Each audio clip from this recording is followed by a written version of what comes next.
এখন আমরা এসেছি দক্ষিণ চব্বিশ পরগনা জেলার সদর আলিপুর এবং কলকাতার একটি ছোট্ট শহর, ছোট্ট অঞ্চল আর কি আলিপুর জেল। যেটি আগে ছিল জেল, এখন হয়ে গেছে মিউজিয়াম। তো এর ভেতরে কী আছে দেখতে হলে ভিডিওটি সম্পূর্ণ দেখতে থাকুন। তো এর ভেতরে ভেতরে আমরা প্রবেশ করলাম এখান থেকে টিকিট কেটে। ভেতরে প্রবেশ মূল্য হচ্ছে 30 টাকা করে, মাত্র 30 টাকা। তো এর ভেতরে ঘুরে দেখব। এই যে টিকিট, আমরা দুজন ঢুকেছি, দুজনে 60 টাকা নিয়েছে জিএসটি সমেত। তো এখানে আসতে গেলে আপনাদের মঙ্গলবার থেকে রোববার পর্যন্ত আসতে হবে, বেলা 11টা থেকে বিকেল সম্ভবত 5টা কি 6টা পর্যন্ত, আমার ঠিক দেখা হলো না।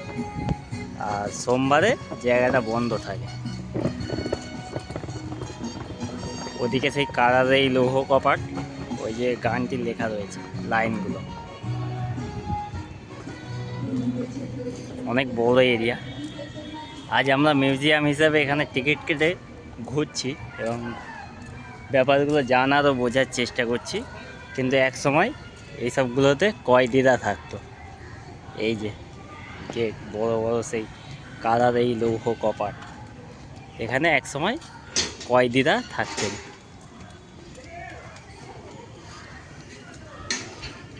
অনেক স্বাধীনতা সংগ্রামীরাও এই জেলে নিজেদের কয়েদ থেকেছেন আর কি, জেলেতে তাদের জীবন কাটিয়েছেন।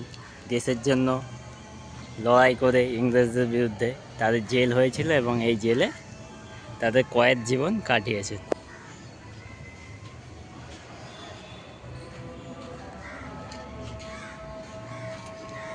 তো ভেতরটায় গিয়ে বাকি ভিডিওটা করার চেষ্টা করব। এর ভেতরে কিছু কক্ষ ভাগ করে দিয়েছে: ফাঁসির মঞ্চ, নেহেরু কক্ষ, নেতাজি কক্ষ, চিত্তরঞ্জন দাস কক্ষ, বিধানচন্দ্র রায় কক্ষ, যতীন্দ্রমোহন সেনগুপ্ত কক্ষ।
ওরই পাশে রয়েছে একটি ছোট্ট রুম।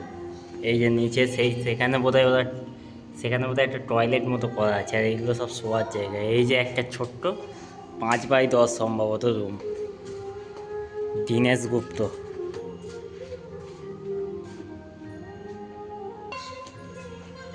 এই হচ্ছে সেই স্বাধীনতা সংগ্রামী দীনেশ গুপ্ত।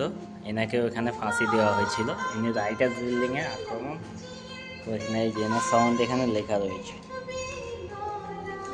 সব দেশের জন্য প্রাণ দেওয়া ব্যক্তি এনারা। এই একটা ছোট্ট কক্ষ।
চেষ্টা করব।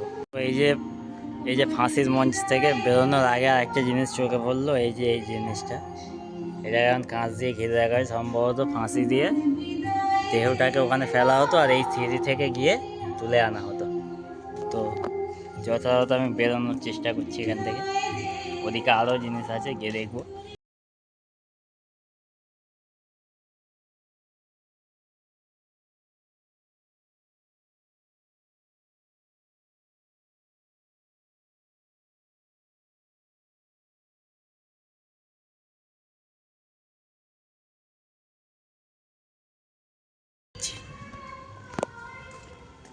ঢুকলাম, ভেতরে গিয়ে দেখবো এবং আপনাদের দেখাবো কী কী রয়েছে।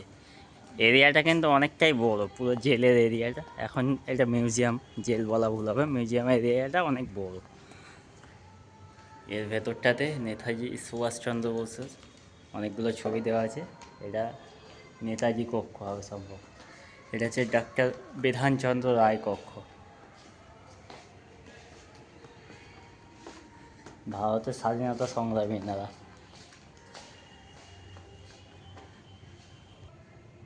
এটা অরবিন্দ কক্ষ, সব লক করা রয়েছে দরজাগুলো।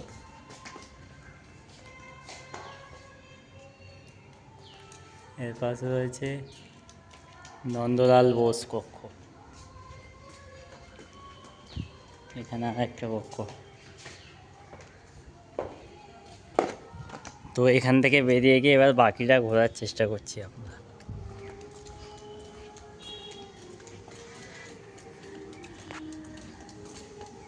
বাঁ দিক থেকে যাই সোজার দিকে, গিয়ে দেখাবো আপনাদের। এগুলো আর্ট স্টুডিও, পুরো একদম জেলের মাঝখানে রয়েছে। এগুলো এখন বন্ধ রয়েছে।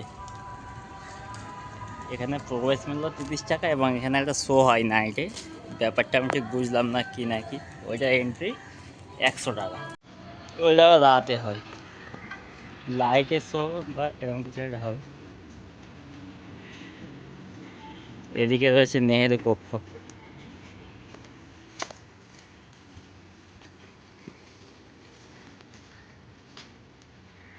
হাত দেওয়া নিষেধ।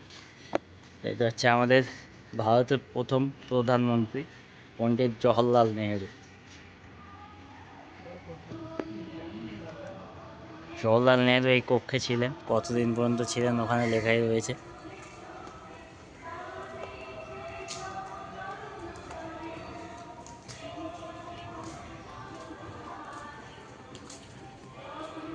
নেহেরু কক্ষের উল্টো দিকেই রয়েছে একটি সেমিনার, লাইব্রেরি ও সেমিনার কক্ষ, পুরাতন গুদাম ঘর। এখানে অনেক ছবির মাধ্যমে অনেক জিনিস বোঝানো হয়েছে।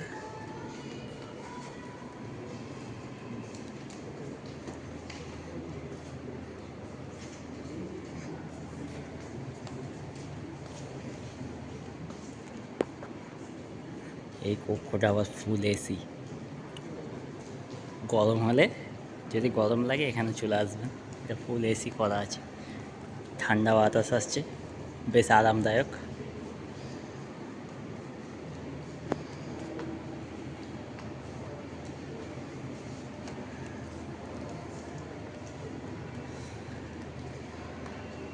যেহেতু একটা সেমিনার বা লাইব্রেরি লেখাই ছিল বাইরে, ওই জন্য এখানে ফটোর মাধ্যমে বিভিন্ন চিত্রকলাকে তুলে ধরা হয়েছে। এখানে একটা ম্যাপ রয়েছে, শহর কলকাতার আশপাশবর্তী এলাকার ম্যাপ।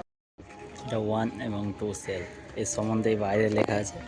যতদূর লেখা আছে এখানে কক্ষগুলোকে ছোটো ছোটো বিভাগে বিভক্ত করা হয়েছে, যাতে 50-10 জনের বেশি এক জায়গায় না রাখা যায়। এখানে আমার সেই ছোটো ছোটো যে এইগুলোতে সেরকম স্বাধীনতা সংগ্রামীরা হয়তো থাকতো না, বড় বড় সাধারণ মানুষদেরকে রাখা হয়েছিল। একটা গেট খোলাও রয়েছে, এখানে একটু ঢুকেই যাই। আজ আমরা এই যে 4 দেয়ালের ভেতরে এসে ভিডিও বানাচ্ছি, আপনাদের দেখাচ্ছি। একসময় মানুষ এই 4 দেয়ালের ভেতরে ঢুকে যেত এবং শত আসার পরেও এই 4 দেয়াল টপকে বাইরে বেরোতে পারতো না।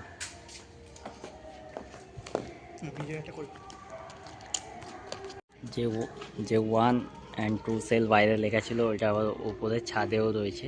এখানে বন্ধ করে দেওয়া আছে, উপরে যাওয়া যাবে না, নাহলে উপরটায় গিয়ে দেখাতাম কী ছিল। তো এখান থেকে বেরিয়ে গেলাম 1 and 2 সেল। অনেক বড় এরিয়া। এখানে আবার রয়েছে পুলিশ মিউজিয়াম। বাবা, এখানে আবার যাওয়া যাবে না, 3 সেল। ভুতুড়ে এরিয়া সম্ভবত, জানি না কি, কিন্তু এখানে প্রবেশ নিষেধ। এরপর রয়েছে 4 নম্বর সেল, পুলিশ মিউজিয়াম। এই জেল মিউজিয়ামের ভেতরে সব সব কিন্তু ছাড়লা, ওপরে নিচে 2 জায়গায় কয়েদিরা থাকতেন। স্বাধীনতা সংগ্রামীরা, বিভিন্ন যারা অনেক কেসে জড়িয়ে যেতেন, তারা সব থাকতেন।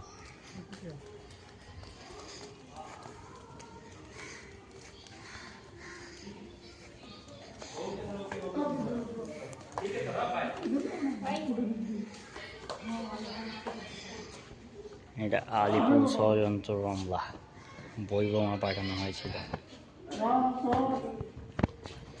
শহীদ ক্ষুদিরাম বসু, ঢাকা ষড়যন্ত্র মামলা, বিভিন্ন মামলার কয়েদিদের এখানে, আর স্বাধীনতা সংগ্রামীদের এখানে কয়েদ করে রাখা হয়েছিল।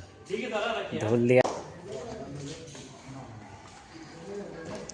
আগরপাড়ার নাটঘর ডাকাতি মামলা 1916। চার্লসের টেগার উপর প্রচেষ্টা 1930। 1930-এ রাইটার্স বিল্ডিং আক্রমণ, ছাত্র এবং জাতীয় আন্দোলন 1930 থেকে 32। মহাত্মা গান্ধী কলকাতাতে 13 আগস্ট থেকে 6 সেপ্টেম্বর 1907। এর ভেতরে রাখা হয়েছে গাদা বন্দুক, গাধা না গাদা।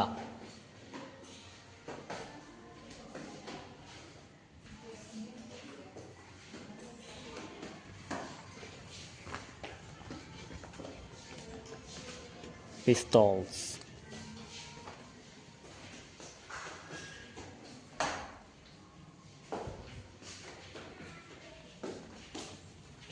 আর এই যে শেষের রুমটা, এটা হচ্ছে আগ্নেয়াস্ত্রের ইতিহাস। তো পুলিশ পক্ষ থেকে আবার বেরিয়ে গেলাম। এখানে সব আগেকার দিনকে সব বোমা, বন্দুক, পিস্তল সব রাখা রয়েছিল। আর আপনারা চাইলে এখানে আসতে পারেন, খুব ভালো লাগবে। ইতিহাস ছুঁয়ে দেখতে পারবেন, ইতিহাসকে নিজের চোখে দেখতে পারবেন। এরপরে আরও কক্ষ আছে, এদিকে যাব।